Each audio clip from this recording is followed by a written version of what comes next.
Welcome to Highlight Your Healing. I'm Shannon Roane, grief coach and founder of J&J Journals.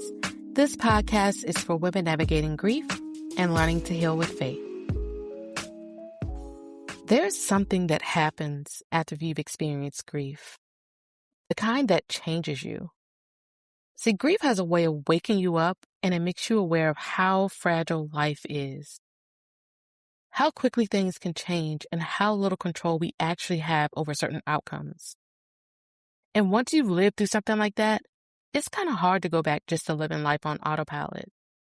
After my losses, I remember moving through life on autopilot, doing what needed to be done, but not really asking myself what I needed.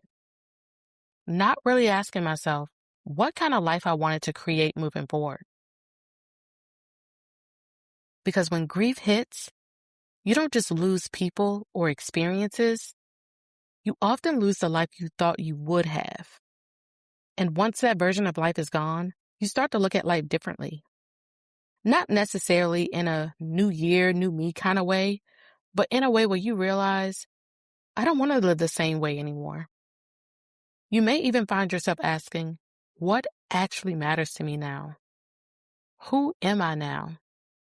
How do I move forward when everything else feels different? See, living with intention after grief doesn't just happen overnight. It's a decision you slowly make over and over again. And eventually, there comes a moment, and it may come months or even years later, when you realize, I don't want to just survive this life. I want to live it. For me, that moment came when I realized I didn't want my days to just pass by. I didn't want to stay stuck in survival mode forever. I wanted to live in a way that honored my story, but also honored the life I still had. That's what intentional living after grief really is. Not pretending the pain never happened or forcing yourself to be positive. It's choosing to live on purpose, even with the pain. Because once you've experienced loss, you understand in a deeper way that life is not something to rush through. You become a little more protective of it. Not because you don't care about people, but because you understand that time is something you don't get back. You become less willing to spend your days drained by things that don't align with what matters to you. You may find yourself saying no more often, choosing rest more often. See, grief teaches you that every day holds value, and living with intention means being honest about what you have capacity for now. After grief, your energy may not look the same. Your emotional capacity may not be the same, and what you can carry may be different than what it was before. If you need more rest, give yourself permission to take more rest. If you need quieter days, create quieter days. If you need stronger boundaries, start setting stronger boundaries. See, living intentionally after grief means you stop abandoning yourself. And just know, you're not required to operate at the same pace you did before life changed. Another part of living intentionally after grief is being more present.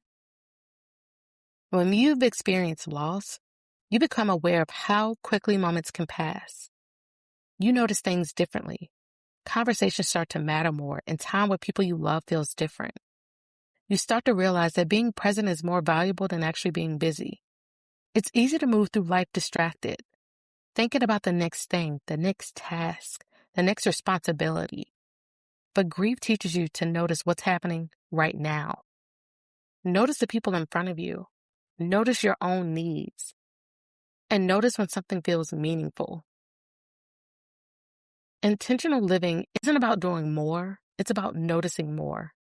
It's about asking yourself, am I actually present in my life? Or am I just moving through it? Living with intention also changes how you care for yourself. After grief, many people realized they were running on empty for a long time. You were doing everything for everyone else without checking in with yourself. Pushing through exhaustion without slowing down. See, grief exposes that. And once you see it, it becomes harder to ignore. Intentional living means caring for yourself in ways that support your well-being, not just physically, but emotionally and mentally too. Another shift that happens after grief is in your relationships. You begin to value more over the surface level stuff. You start to notice who shows up for you in meaningful ways, who listens, who understands, who creates space for you to be yourself without pressure. And you may also notice those relationships that feel draining or one-sided. You know, those relationships that they just don't feel genuine.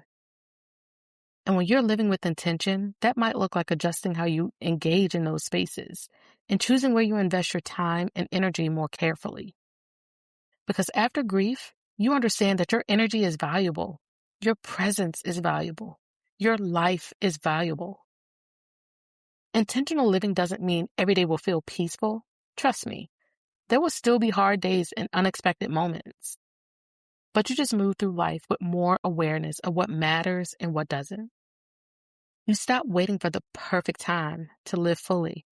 You stop assuming there will always be more time later, and you begin to appreciate what you have now. And that appreciation doesn't erase grief. It exists alongside it. You can still miss what was lost, still have moments of sadness, still carry memories and emotions, and at that same time, you can also choose to live with intention. Those two things can exist together. If you're wondering where to even begin, start small. You don't have to reinvent your entire life overnight. Ask yourself one question each morning. What do I need today? Not next year, not 5 years from now, just today. Maybe today you need quiet. Maybe today you need to go for a walk. Maybe today you need to grab your journal. Maybe today you just need to say no to something that drains you. Maybe today you need to do something that brings you a little bit of joy.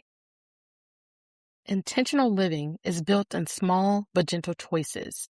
And over time, those small choices create a life that feels more aligned, more peaceful, and more authentic to who you are now. You are allowed to still have a meaningful life after loss. Your story didn't end when the grief entered it. Your purpose didn't disappear. Your joy didn't leave. You are still here. And because you're still here, there's still life to live. Not the life you had before, but a life that can still be beautiful, still purposeful, and still intentional. If this episode spoke to you, I invite you to share it with another woman who may be quietly learning how to live again after grief.